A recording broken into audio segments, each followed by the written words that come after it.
Welcome to iLights, a short recap of the lesson for the Sunday School adult class at First Baptist Church of Bridgeville, PA.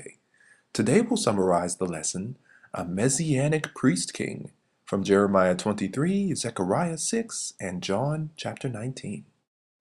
We can trust that we will become all that God has ordained us to be. In today's lesson, we will learn how to endure when things don't appear as God promised.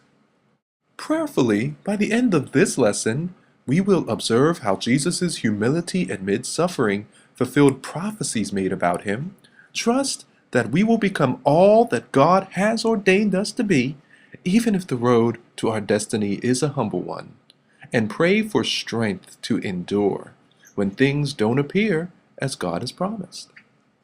Our key verse reads, "And said, Hail, King of the Jews! And they smote him with their hands."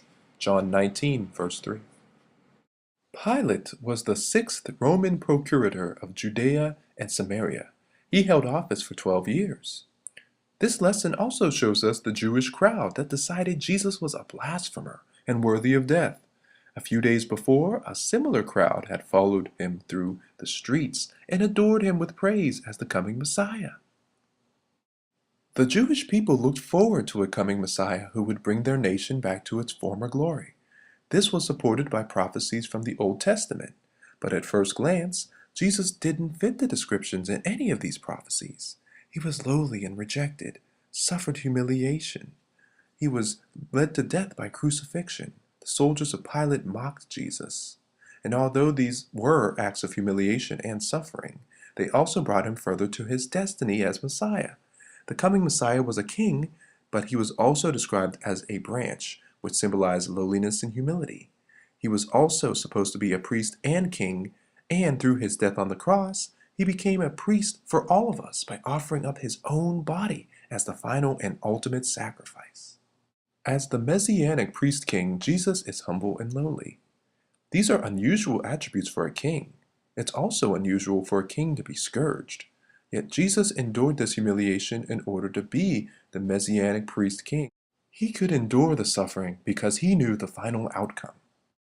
Jesus the man is a theological affirmation that Jesus was indeed the man, the second Adam, God's son, who dealt with the sin of the world introduced through the first Adam.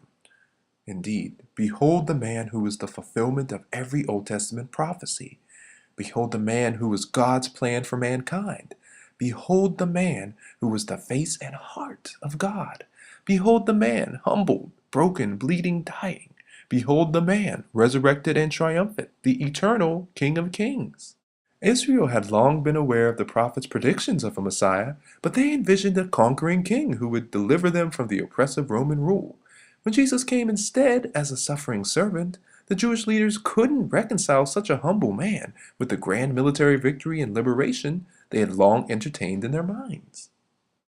This should give us pause when we envision God answering our prayers one way, only to discover that the reality does not match our imagination.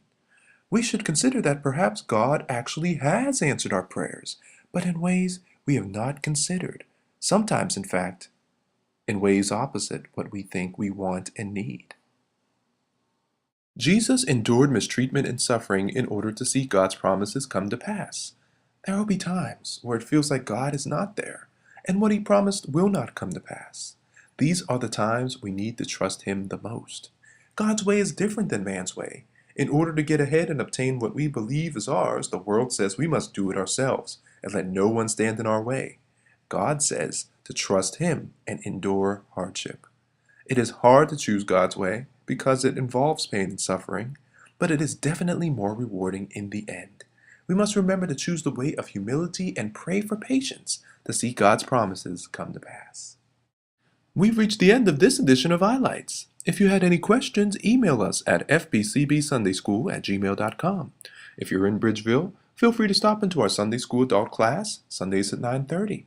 I hope you enjoyed this edition, and you'll join us the next time where we will learn from the topic, the third day, from Hosea 6 and Luke 24. Until then, may the peace of God, which passes all understanding, keep your hearts and minds through Christ Jesus. Grace and peace to you. See you the next time.